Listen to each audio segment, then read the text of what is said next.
'Cause I am yours and you are mine.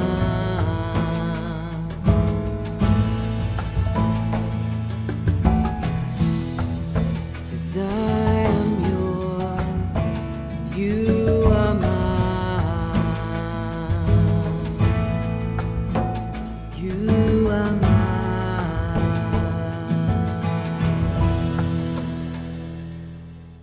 Mark సువార్త 8వ అధ్యాయము 1వ వచనం నుండి. ఆ దినములలో మరి ఒకసారి బహుజనులు కూడిరాగా వారికి తిననేమియూ లేనందున యేసు తన శిష్యులను తన యొద్దకు పిలిచి, జనులు నేటికి 3 దినముల నుండి నా యొద్దనున్నారు. వారికి తిననేమియూ లేనందున నేను వారి మీద కనికరపడుచున్నాను. నేను వారిని ఉపవాసముతో తమ ఇంట్లకు పంపివేసిన ఎడల మార్గంలో మూర్ఛపోదురు. వారిలో కొందరు దూరం నుండి వచ్చియున్నారని వారితో చెప్పెను. అందుకు ఆయన శిష్యులు, ఈ అరణ్య ప్రదేశంలో ఒకడెక్కడ నుండి రొట్టెను తెచ్చి వీరిని తృప్తిపరచగలడని ఆయన అడిగిరి. ఆయన, మీ యొద్ద ఎన్ని రొట్టెలున్నవని వారిని అడగగా వారు 7 అనిరి. అప్పుడు ఆయన నేల మీద కూర్చుండుడని జనులకు ఆజ్ఞాపించి ఆ 7 రొట్టెలు పట్టుకొని కృతజ్ఞతాస్తుతులు చెల్లించి విరిచి వడ్డించుటకై తన శిష్యులకిచ్చెను.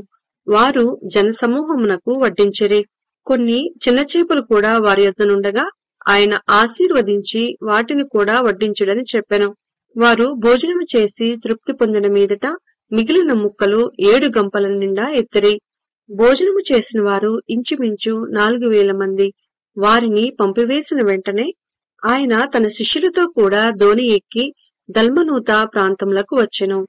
అంతట పరిసయ్యులు వచ్చి ఆయనను శోధించుచు ఆకాశం నుండి ఒక సూచన క్రియను చూపుమని ఆయన్నడిగి ఆయనతో తర్కింపసాగిరి. ఆయన ఆత్మయందు పెద్ద నిట్టూర్పు విడిచి, ఈ తరము వారు ఎందుకు సూచన క్రియను అడుగుచున్నారు? ఈ తరమునకు ఏ సూచన క్రియయు అనుగ్రహింపబడదని నిశ్చయముగా మీతో చెప్పుచున్నానని చెప్పి వారిని విడిచి మరలా దోణి ఎక్కి అద్దరికి పోయెను. వారు తినుటకు రొట్టెలు తెచ్చుటకు మరచిరి. దోణిలో వారి యొద్ద 1 రొట్టె తప్ప మరేమియూ లేకపోయెను.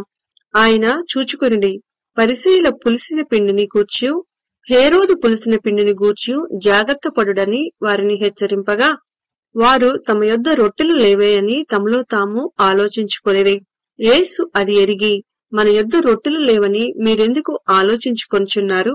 మీరింకనూ గ్రహింపలేదా? వివేచింపలేదా? మీరు కఠిన హృదయము కలవారై ఉన్నారా? మీరు కన్నులుండియూ చూడరా? చెవులుండియూ వినరా? జ్ఞాపకము చేసుకొనరా? నేను ఆ 5,000 మందికి 5 రొట్టెలు విరిచి పంచిపెట్టినప్పుడు మీరు ముక్కలు ఎన్ని గంపల నిండా ఎత్తిరని వారిని అడిగెను. వారు 12 అని ఆయనతో చెప్పిరి. ఆ 4,000 మందికి 7 రొట్టెలు నేను విరిచి పంచిపెట్టినప్పుడు ముక్కలు ఎన్ని గంపల నిండా ఎత్తిరని ఆయన అడుగగా వారు 7 అనిరి. అందుకైన మీరింకనూ గ్రహింపుకున్నారా అని అనెను. అంతలో వారు బేత్సయిదాకు వచ్చిరి. అప్పుడు అక్కడి వారు ఆయన యొద్దకు ఒక గురుడ్డి వాణ్ణి తోడుకొని వచ్చి వాణ్ణి ముట్టవలనని ఆయనను వేడుకొనిరి. ఆయన ఆ గురుడ్డివాని చేయి పట్టుకొని ఊరి వెలుపలికి తోడుకొని పోయి వారి కన్నుల మీద ఉమ్మివేసి వాని మీద చేతులుంచి, నీకేమైనను కనపడుచున్నదా అని వారిని అడుగగా వాడు కన్నులెత్తి, మనుషులు నాకు కనపడుచున్నారు, వారు చెట్ల వలె నుండి నడుచున్నట్లుగా నాకు కనపడుచున్నారనెను. అంతటా ఆయన మరలా తన చేతులు వాని కన్నుల మీద నుంచుగా వాడు తేరి చూచి కుదర్చబడి సమస్తమును తేటగా చూడసాగెను. అప్పుడు యేసు, నీవు ఊరిలోనికి వెళ్లవద్దని చెప్పి వాని ఇంటికి వారిని పంపివేశెను. యేసు తన శిష్యులతో ఫిలిప్పుదైన కైసరయతో చేరిన గ్రామములకు బయలుదేరెను. మార్గములో నుండగా, నేను ఎవడనని జనులు చెప్పుచున్నారని తన శిష్యుల్ని అడిగెను. అందుకు వారు కొందరు బాప్తీసమిచ్చు యోహాననియు, కొందరు ఏలియా అనియు, మరికొందరు ప్రవక్తలలో ఒకడనియు చెప్పుకొనుచున్నారనిరి. అందుకైన, మీరైతే నేను ఎవడని చెప్పుచున్నారని వారిని అడుగగా పేతురు, నీవు క్రీస్తువని ఆయనతో చెప్పెను. అప్పుడు తన్ను గూర్చిన ఈ సంగతి ఎవరితోనూ చెప్పవద్దని ఆయన వారికి ఖండితముగా చెప్పెను. మరియు మనుష్య కుమారుడు అనేక హింసలు పొంది పెద్దల చేతను ప్రధాన యాజకుల చేతను శాస్త్రుల చేతను ఉపేక్షింపబడి చంపబడి 3 దినములైన తరువాత లేచుట అగత్యమని ఆయన వారికి బోధింపనారంభించెను. ఆయన ఈ మాట బహిరంగంగా చెప్పెను. పేతురు ఆయన చేయి పట్టుకొని ఆయనను గద్దింపసాగెను. అందుకాయన తన శిష్యుల వైపు తిరిగి వారిని చూచి, సాతానా, నా వెనుకకు పొమ్ము. నీవు మనుషుల సంగతులను మనస్కరించుచున్నావు, కాని దేవుని సంగతులను మనస్కరింపకున్నావని పేతురిని గద్దించెను. అంతటా ఆయన తన శిష్యులను, జనసమూహమును తన యొద్దకు పిలిచి, నన్ను వెంబడింపగోరువాడు తన్ను తాను ఉపేక్షించుకొని తన సిలువ ఎత్తుకొని నన్ను వెంబడింపవలెను. తన ప్రాణమును రక్షింపకొనుగోరువాడు దాన్ని పోగొట్టుకొనును. నా నిమిత్తమును సువార్త నిమిత్తమును తన ప్రాణమును పోగొట్టుకొనువాడు దాన్ని రక్షించుకొనును. ఒకడు సర్వలోకమును సంపాదించుకొని తన ప్రాణమును పోగొట్టుకొనుట వానికేమి ప్రయోజనము? మనుష్యుడు తన ప్రాణమునకు ప్రతిగా ఏమి ఇయ్యగలుగును? వ్యభిచారమును పాపమును చేయు ఈ తరము వారిలో నన్ను గూర్చియు నా మాటలను గూర్చియు సిగ్గుపాడు వాడెవడో వానిని గూర్చి మనిషి కుమారుడు తన తండ్రి మహిమ గలవాడై పరిశుద్ధ దూతులతో కూడా వచ్చినప్పుడు సిగ్గుపడునని చెప్పెను. మార్కు సువార్త 9వ అధ్యాయము 1వ వచనం నుండి. మరియు ఆయన ఇక్కడ నిలిచిన వారిలో కొందరు దేవుని రాజ్యము బలముతో వచ్చుట చూచు వరకు మరణము రుచి చూడరని నిశ్చయముగా మీతో చెప్పుచున్నానెను. 6 దినములైన తరువాత యేసు పేతురును, యాకోబును, యోహానును మాత్రము వెంట పెట్టుకుని ఎత్తైన ఒక కొండ మీదకి ఏకాంతముగా వారిని తోడుకొని పోయి వారి ఎదుట రూపాంతరము పొందెను. అంతలో ఆయన వస్త్రములు ప్రకాశమానమైనవియు మిగులు తెల్లనివియు ఆయను. లోకమందు ఏ చాకలియును అంత తెల్లగా చలువ చేయలేడు. మరియు మోషేయు ఏలియాయు వారికి కనపడి యేసుతో మాటలాడుచుండిరి. అప్పుడు పేతురు, బోధకుడా, మనమిక్కడ ఉండుట మంచిది. మేము నీకు ఒకటియు, మోషేకు ఒకటియు, ఏలియాకు ఒకటియు 3 పర్ణశాలలు కట్టుదమని చెప్పెను. వారు మిగులు భయపడిరి కనుక తాను చెప్పవలసిందేమో అతనికి తెలియలేదు. మేఘం ఒకటి వచ్చి వారిని కమ్మగా, ఈయన నా ప్రియకుమారుడు, ఈయన మాట వినుడని ఒక శబ్దము ఆ మేఘములో నుండి పుట్టెను. వెంటనే వారు చుట్టూ చూచినప్పుడు తమ యొద్దనున్న యేసు తప్ప మరి ఎవరునూ వారికి కనబడలేదు. వారు ఆ కొండ దిగి వచ్చుచుండగా మనిషి కుమారుడు మృతులలో నుండి లేచినప్పుడే కాని అంతకు ముందు మీరు చూచిన వాటిని ఎవనితోనూ చెప్పవద్దని ఆయన వారికి ఆజ్ఞాపించెను. మృతులలో నుండి లేచుట అనగా ఏమిటో అని వారు ఒకరినితో ఒకడు తర్కించుచు ఆ మాట మనస్సును ఉంచుకొనిరి. వారు ఏలియా ముందుగా రావలెనని శాస్త్రులు చెప్పుచున్నారే, ఇదేమని ఆయన్నడిగిరి. అందుకాయన, ఏలియా ముందుగా వచ్చి సమస్తమును చక్కపెట్టునను మాట నిజమే, అయినను మనుష్య కుమారుడు అనేక శ్రమలు పడి తృణీకరింపబడవలెనని వ్రాయబడుట ఏమి? ఏలియా వచ్చిననియు అతని గూర్చి వ్రాయబడిన ప్రకారము వారు తమకిష్టము వచ్చినట్టు అతని ఎడల చేసిరనియు మీతో చెప్పుచున్నానని వారితో అనెను. వారు శిష్యుల యొద్దకు వచ్చి వారి చుట్టూ బహుజనులు కూడియుండుటయు శాస్త్రులు వారితో తర్కించుటయు చూచిరి. వెంటనే జనసమూహమంతయు ఆయనను చూచి మిగుల విభ్రాంతి నొంది ఆయన యొద్దకు పరిగెత్తుకుని వచ్చి ఆయనకు వందనము చేసిరి. అప్పుడాయన, మీరు దేని గూర్చి వారితో తర్కించుచున్నారని వారినడుగగా, జనసమూహంలో ఒకడు, బోధకుడా, మూగదయము పట్టిన నా కుమారుణ్ణి నీ యొద్దకు తీసుకుని వచ్చితిని. అది ఎక్కడ వానిని పట్టనో అక్కడ వానిని పడద్రోయును. అప్పుడు వాడు నురుగు కార్చుకొని పండ్లు కొరుక్కొని మూర్ఛిల్లును. దానిని వెళ్ళగొట్టుడని నీ శిష్యులను అడిగితిని కాని అది వారి చేత కాలేదని ఆయనతో చెప్పెను. అందుకైన, విశ్వాసం లేని తరము వారులారా, నేను ఎంతకాలము మీతోనుందును, ఎంతవరకు మిమ్మును సహింతును? వానిని నా యొద్దకు తీసుకుని రండని వారితో చెప్పగా వారాయన యొద్దకు వాణ్ణి తీసుకుని వచ్చిరి. దయ్యము ఆయనను చూడగానే వాణ్ణి విలవిలలాడించును కనుక వాడు నేలపడి నురుగు కార్చుకొనుచు పొర్లాడుచుండెను. అప్పుడాయన, ఇది వీనికి సంభవించి ఎంతకాలమైనదని వాని తండ్రినడగగా అతడు, బాల్యము నుండియే. అది వాణ్ణి నాశనము చేయవలనని తరచుగా అగ్నిలోనూ నీళ్లలోనూ పడద్రోయును. ఏమైనను నీ వలనైతే మా మీద కనికరపడి మాకు సహాయము చేయమనెను. అందుకు యేసు, నమ్ముట నీ వలనైతే నమ్మువానికి సమస్తమును సాధ్యమే అని అతనితో చెప్పెను. వెంటనే ఆ చిన్నవాని తండ్రి, నమ్ముచున్నాను, నాకు అపనమ్మకం ఉండకుండా సహాయము చేయమని బిగ్గరగా చెప్పెను. జనులు గుంపు కూడి తన ఎద్దుకు పరిగెత్తుకుని వచ్చుట యేసు చూచి, మూగవైన చెవిటి దయ్యమా, వానిని వదిలిపొమ్ము, ఇక వానిలో ప్రవేశింపవద్దని నీకు ఆజ్ఞాపించుచున్నానని చెప్పి ఆ అపవిత్రాత్మను గద్దించెను. అప్పుడు అది కేక వేసి వానినెంతో విలువిల్లలాడించి వదిలిపోయెను. అంతటి వాడు చచ్చిన వాని వల్లే ఉండెను. కనుక అనేకులు వాడు చనిపోయెననిరి. అయితే యేసు వాని చెయ్యి పట్టి వాని లేవనెత్తగా వాడు నిలువబడెను. ఆయన ఇంటిలోనికి వెళ్లిన తరువాత ఆయన శిష్యులు, మేమెందుకు ఆ దయ్యమును వెళ్లగొట్టలేకపోతిమని ఏకాంతమున ఆయనడిగిరి. అందుకాయన, ప్రార్థన వలననే కాని మరి దేని వలనైనను ఈ విధమైనది వదిలిపోవుట అసాధ్యమని వారితో చెప్పెను. వారక్కడ నుండి బయలుదేరి గలిలయ గుండా వెళ్ళుచుండిరి. అది ఎవనికిని తెలియట ఆయనకిష్టము లేకపోయెను. ఏలయనగా ఆయన తన శిష్యులకు బోధించుచు, మనిషి కుమారుడు మనుషుల చేతికి అప్పగింపబడుచున్నాడు, వారాయనను చంపెదరు, చంపబడిన 3 దినములకు ఆయన లేచునని వారితో చెప్పెను. వారు ఆ మాట గ్రహింపలేదు కాని ఆయన్నడుగా భయపడిరి. అంతటి వారు కపెర్నహూమునకు వచ్చిరి. వారు ఎవడు గొప్పవాడని మార్గమున ఒకనితో ఒకడు వాదించిరి కనుక ఆయన ఇంట ఉన్నప్పుడు మార్గమున మీరు ఒకరితో ఒకరు దేనిని గూర్చి వాదించుచుంటిరని వారినడుగగా వారు ఊరకుండిరి. అప్పుడాయన కూర్చుండి 12 మందిని పిలిచి, ఎవడైనను మొదటి వాడై ఉండగోరిన ఎడల వాడందరిలో కడపటి వాడును, అందరికీ పరిచారకుడై ఉండవలెనని చెప్పి ఒక చిన్న బిడ్డను తీసుకొని వారి మధ్యను నిలువబెట్టి వానిని ఎత్తి కౌగిలించుకొని, ఇట్టి చిన్న బిడ్డలలో ఒకనిని నా పేరిట చేర్చుకొనువాడు నన్ను చేర్చుకొనును, నన్ను చేర్చుకొనువాడు నన్నుగాక నన్ను పంపిన వానిని చేర్చుకొనునని వారితో చెప్పెను. అంతటి యోహాను, బోధకుడా, ఒకడు నీ పేరిట దయ్యములను వెళ్లగొట్టుట చూచితిమి, వాడు మనలను వెంబడించువాడు కాడు కనుక వానిని ఆటంకపరిచితిమని చెప్పెను.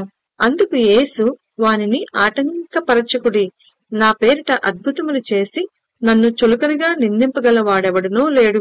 మనకు విరోధి కానివాడు మన పక్షముగా నున్నవాడే. మీరు క్రీస్తు వారని నా పేరిట మీకు గిన్నెడు నీళ్లు త్రాగనిచ్చువాడు తనకు రావలసిన ఫలము పోగొట్టుకొనడని మీతో నిశ్చయముగా చెప్పుచున్నాను. నా యందు విశ్వాసముంచు ఈ చిన్నవానిలో నొకని అభ్యంతరపరచువాడెవడో వాడు మెడకు పెద్ద తిరుగటి రాయి కట్టబడి సముద్రంలో పడవేయబడుట వానికి మేలు. నీ చెయ్యి నిన్ను అభ్యంతరపరిచిన ఎడల దానిని నరికివేయము. నీవు 2 చేతులు కలిగి నరకములోని ఆరని అగ్నిలోనికి పోవుట కంటే అంగహీనుడవై జీవంలో ప్రవేశించుట మేలు. నీ పాదము నిన్ను అభ్యంతరపరిచిన ఎడల దానిని నరికివేయము. 2 పాదములు కలిగి నరకంలో పడవేయబడుట కంటే కుంటివాడవై నిత్య జీవంలో ప్రవేశించుట మేలు. నీ కన్ను నిన్ను అభ్యంతరపరిచిన ఎడల దాన్ని తీసి పారవేయము. 2 కన్నులు కలిగి నరకంలో పడవేయబడుట కంటే ఒంటి కన్ను గలవాడవై దేవుని రాజ్యంలో ప్రవేశించుట మేలు. నరకమున వారి పురుగు చావదు, అగ్ని ఆరదు. ప్రతి వానికి ఉప్పు సారము అగ్ని వలన కలుగును. ఉప్పు మంచిదే కాని ఉప్పు నిస్సారమైన ఎడల దేని వలన మీరు దానికి సారము కలగజేతురు? మీలో మీరు ఉప్పు సారము కలవారై ఉండి ఒకరితో ఒకరు సమాధానముగా ఉండుడని చెప్పెను. మార్కు సువార్త 10వ అధ్యాయము 1వ వచనం నుండి. ఆయన అక్కడి నుండి లేచి యోదయ ప్రాంతములకును యోర్దాను అద్దరికిని వచ్చెను. జనసమూహములు తిరిగి ఆయన యొద్దకు కూడి వచ్చిరి. ఆయన తన వాడుక చొప్పున వారికి మరలా బోధించుచుండెను. పరిసయ్యులు ఆయన యొద్దకు వచ్చి ఆయనను శోధించుటకై, పురుషుడు తన భార్యను విడనాడుట న్యాయమా అని ఆయనను అడిగిరి. అందుకాయన, మోషే మీకేమి ఆజ్ఞాపించినని వారిని అడిగాను. వారు పరిత్యాగ పత్రిక వ్రాయించి ఆమెను విడనాడవలనని మోషే సెలవిచ్చినని చెప్పగా, యేసు, మీ హృదయ కాఠిన్యమును బట్టి అతడి ఆజ్ఞను మీకు వ్రాసి ఇచ్చెను. కాని సృష్ట్యాది నుండి దేవుడు వారిని పురుషునిగాను స్త్రీనిగాను కలుగచేసెను. ఈ హేతువు చేత పురుషుడు తన తల్లిదండ్రులను విడిచిపెట్టి తన భార్యను హత్తుకొనును, వారిద్దరూ ఏక శరీరమై ఉందురు. కనుక వారిక ఇద్దరుగా నుండక ఏక శరీరముగా నుందురు. కాబట్టి దేవుడు జతపరిచిన వారిని మనుష్యుడు వేరుపరచకూడదని వారితో చెప్పెను. ఇంటికి వచ్చి శిష్యులు ఈ సంగతిని గూర్చి ఆయనను మరలా అడిగిరి. అందుకాయన తన భార్యను విడనాడి మరి ఒకతను పెండ్లి చేసుకునివాడు తాను విడనాడిన ఆమె విషయమై వ్యభిచరించువాడగును. మరియు స్త్రీ తన పురుషుణ్ణి విడనాడి మరి ఒకరిని పెండ్లి చేసుకుని ఎడల ఆమె వ్యభిచరించునదగునని వారితో చెప్పెను. తమ చిన్న బిడ్డలను ముట్టవలెనని కొందరాయన యొద్దకు వారిని తీసుకుని వచ్చిరి. అయితే శిష్యులు వారిని తీసుకుని వచ్చిన వారిని గద్దించిరి. యేసు అది చూచి కోపపడి, చిన్న బిడ్డలను నా యొద్దకు రానీయుడి, వారిని ఆటంకపరచవద్దు, దేవుని రాజ్యము ఇలాంటి వారిదే. చిన్న బిడ్డ వల్లే దేవుని రాజ్యమును అంగీకరింపని వాడు అందులో ఎంత మాత్రము ప్రవేశింపడని మీతో నిశ్చయముగా చెప్పుచున్నానని చెప్పి ఆ బిడ్డలను ఎత్తి కౌగలించుకొని వారి మీద చేతులుంచి ఆశీర్వదించెను. ఆయన బయలుదేరి మార్గమున పోవుచుండగా ఒకడు పరిగెత్తుకుని వచ్చి ఆయన ఎదుట మోకాళ్ళుని, సద్బోధకుడా, నిత్యజీవమునకు వారసుడునొకటకు నేనేమి చేయుదునని ఆయన అడిగెను. యేసు, నన్ను సత్పురుషుడని ఎలా చెప్పుచున్నావు? దేవుడొక్కడే కాని మరి ఎవడును సత్పురుషుడు కాడు. నరహత్య చేయవద్దు, వ్యభిచరింపవద్దు, దొంగిలవద్దు, అబద్ధ సాక్ష్యము పలకవద్దు, మోసపుచ్చవద్దు, నీ తల్లిదండ్రులను సన్మానింపము అను ఆజ్ఞలు నీకు తెలియను కదా అని అతనితో చెప్పెను. అందుకతడు, బోధకుడా, బాల్యం నుండి ఇవన్నీ అనుసరించుచునే ఇంటినని చెప్పెను. యేసు అతని చూచి అతన్ని ప్రేమించి, నీకు ఒకటి కొదువుగానున్నది, నీవు వెళ్లి నీకు కలిగినవన్నీ అమ్మి బీదలకిమ్ము, పరలోకమందు నీకు ధనము కలుగును, నీవు వచ్చి నన్ను వెంబడించుమని చెప్పెను. అతడు మిగులు ఆస్తి కలవాడు కనుక ఆ మాటకు ముఖము చిన్నబుచ్చుకొని దుఃఖపడుచూ వెళ్లిపోయెను. అప్పుడు యేసు చుట్టూ చూచి, ఆస్తి గలవారు దేవుని రాజ్యంలో ప్రవేశించుట ఎంతో దుర్లభమని తన శిష్యులతో చెప్పెను. ఆయన మాటలకు శిష్యులు విస్మయముందిరి.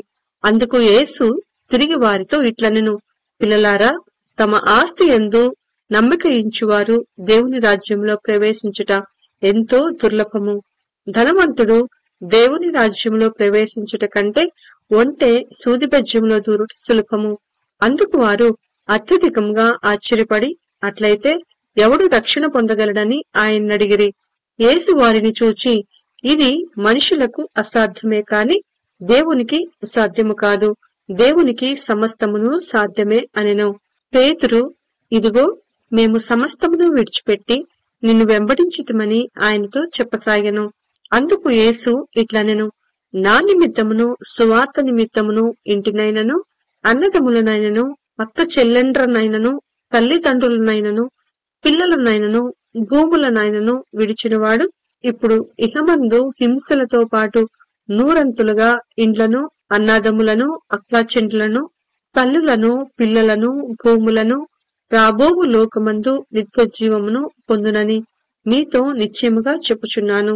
మొదటి వారు అనేకులు, కడపటి వారగుదురు, కడపటి వారు మొదటి వారగుదురు అనెను. వారు ప్రయాణమై యెరూషలేమునకు వెళ్ళుచుండిరి.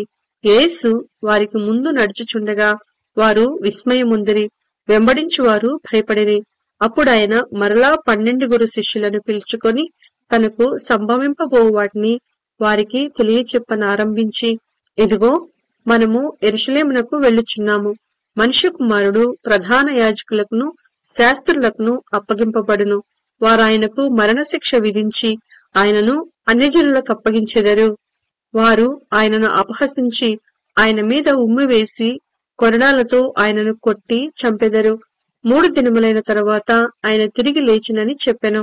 జెబెదయి కుమారులైన యాకోబును యోహానును ఆయన యొద్దకు వచ్చి, బోధకుడా, మేము అడుగునదెల్లా నీవు మాకు చేయగోరుచున్నామని చెప్పగా ఆయన, నేను మీకేమి చేయగోరుచున్నారని వారిని అడిగెను. వారు, నీ మహిమయందు నీ కుడివైపున ఒకడును నీ ఎడమ వైపున ఒకడును కూర్చుండునట్లు మాకు దయచేయమని చెప్పిరి. యేసు, మీరేమి అడుగుచున్నారో మీకు తెలియదు. నేను త్రాగుచున్న గిన్నెలోనిది త్రాగుటైనను, నేను పొందుచున్న బాప్తిస్మము పొందుటైనను మీ చేత అగునా అని వారిని అడుగగా వారు, మా చేత అగుననిరి. అప్పుడు యేసు, నేను త్రాగుచున్న గిన్నెలోనిది మీరు త్రాగెదరు, నేను పొందుచున్న బాప్తిస్మము మీరు పొందెదరు. కాని నా కుడివైపునను ఎడమవైపునను కూర్చుండనిచ్చుట నా వశంలో లేదు. అది ఎవరికి సిద్ధపరచబడినో వారికే దొరుకునని వారితో చెప్పెను. పక్కిన 10 మంది శిష్యులు ఆ మాట విని యాకోబు యోహాన్ల మీద కోపపడసాగిరి. యేసు వారిని తన యొద్దకు పిలిచి వారితో ఇట్లనెను, అన్ని జనులలో అధికారులని ఎంచబడిన వారు వారి మీద ప్రభుత్వము చేయుదురు. వారిలో గొప్పవారు వారి మీద అధికారము చేయుదురని మీకు తెలియను. మీలో అలాగుండకూడదు. మీలో ఎవడైనను గొప్పవాడై ఉండగోరిన ఎడల వాడు మీకు పరిచారము చేయువాడై ఉండవలెను. మీలో ఎవడైనను ప్రముఖుడై ఉండగోరిన ఎడల వాడు అందరికీ దాసుడై ఉండవలెను. మనుష్య కుమారుడు పరిచారము చేయించుకొనుటకు రాలేదు కాని పరిచారము చేయుటకును అనేకులకు ప్రతిగా విమోచన క్రయధనముగా తన ప్రాణం ఇచ్చుటకును వచ్చిననెను. వారు యెరికో పట్టణమునకు వచ్చిరి. ఆయన తన శిష్యులతోనూ బహుజన సమూహముతోనూ యెరికో నుండి బయలుదేరి వచ్చుచుండగా తిమయి కుమారుడగు బర్తిమయి అను గ్రుడ్బి భిక్షకుడు త్రోవ ప్రక్కను కూర్చుండెను. ఈయన నజరేయుడైన యేసు అని వాడు విని, దావీదు కుమారుడా యేసు, నన్ను కరుణింపమని కేకలు వేయ మొదలుపెట్టెను. ఊరుకుండమని అనేకులు వానిని గద్దించిరి కాని వాడు, దావీదు కుమారుడా నన్ను కరుణింపుమని మరి ఎక్కువగా కేకలు వేసెను. అప్పుడు యేసు నిలిచి వానిని పిలువుడని చెప్పగా వారా గ్రుడ్డి వానిని పిలిచి, ధైర్యం తెచ్చుకొనుము, ఆయన నిన్ను పిలుచుచున్నాడు, లెమ్మని వారితో చెప్పిరి. అంతటి వాడు బట్టలు పారవేసి దిగ్గున లేచి యేసునొద్దకు వచ్చెను. యేసు, నేను నీకేమి చేయగూర్చున్నావని వానిని అడగగా ఆ గ్రుడ్డివాడు, బోధకుడా, నాకు దృష్టి కలుగు చేయమని ఆయనతో అనెను. అందుకు యేసు, నీవు వెళ్ళుము, నీ విశ్వాసము నిన్ను స్వస్థపరిచెనని చెప్పెను. వెంటనే వాడు త్రోవను ఆయన వెంట చూపు పొంది వెళ్ళెను.